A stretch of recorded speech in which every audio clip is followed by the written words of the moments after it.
السلام علیکم ورحمۃ اللہ وبرکاتہ۔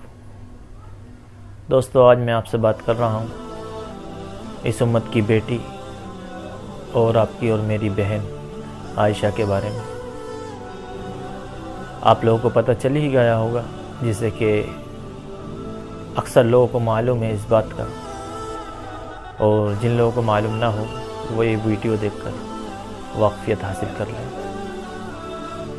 ہیلو، السلام علیکم، میرا نام ہے عائشہ عارف خان، اور میں جو بھی کچھ کرنے جا رہی ہوں اپنی مرضی سے کرنا چاہتی ہوں، اس میں کسی کا دور یا دباؤ نہیں ہے، بس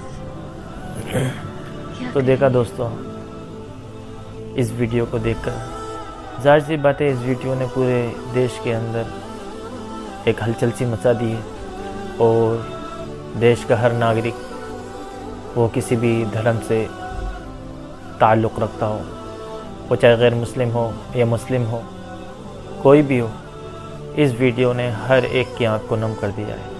اس بچی کا ہر ایک کو افسوس ہے، اور ہونا بھی چاہیے، دعا ہے اللہ تعالیٰ سے اللہ تعالیٰ اس کو اس کا حق دے، لیکن یہ ہم کو ایک سیکھ دیتا ہے۔ اس کو ہمیں ایسے نہیں بھلا دینا، اور مدعوں کی طرح اس کو ہمیں بھولنا نہیں ہے۔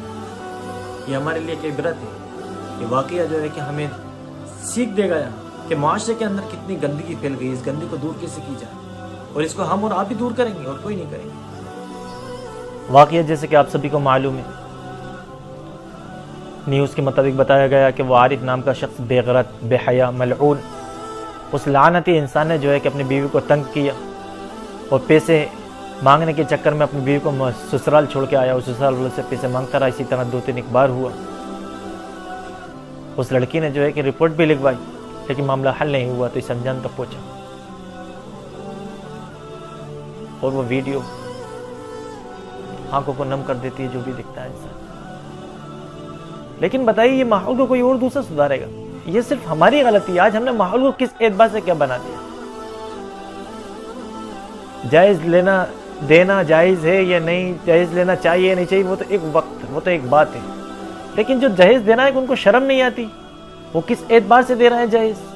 مانگنا تو بالکل قطعاً وہ لوگ تو بے غیرت ہیں، بے حیا ہیں، بے شرم ہیں جو لوگ جہیز کی مانگ کرتے ہیں، لیکن جو لوگ دیتے ہیں ان کو شرم نہیں آتی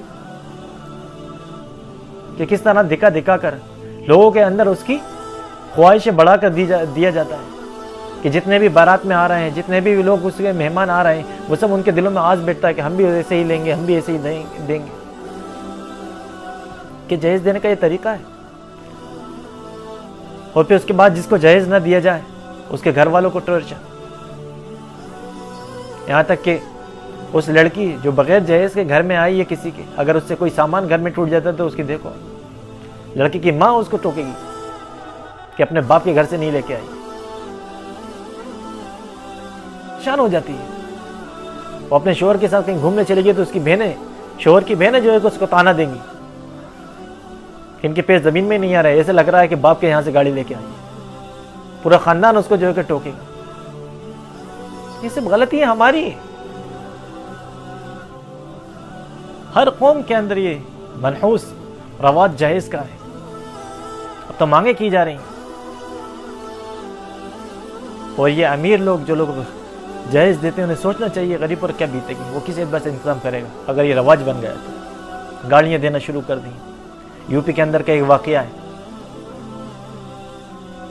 کہ وہاں سے خبر آئی، ایک صاحب بتا رہے کہ میری 4 بیٹی ہیں جوان، کسی بیٹی کی عمر 28 سے کم نہیں، ابھی ایک بیٹی کی شادی کی ہے، اس کی عمر 35 سال تھی،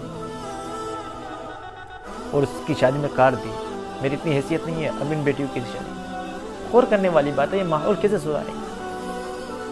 ہر جگہ ماحول خراب ہے، یہ ہم کو سدھارنا پڑے گا، گھر کی عورتوں کو سمجھانا پڑے گا، ہمیں اتنا مضبوط ہونا پڑے گا، لیڈیزوں کو سمجھائیں کہ تانے نہ دیں۔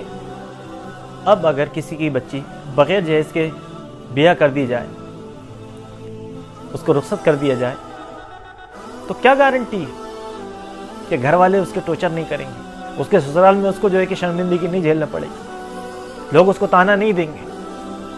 کیا گارنٹی اس بات کی؟ اس بات کی کیا گارنٹی کہ شوہر اس کو اچھے سے رکھے؟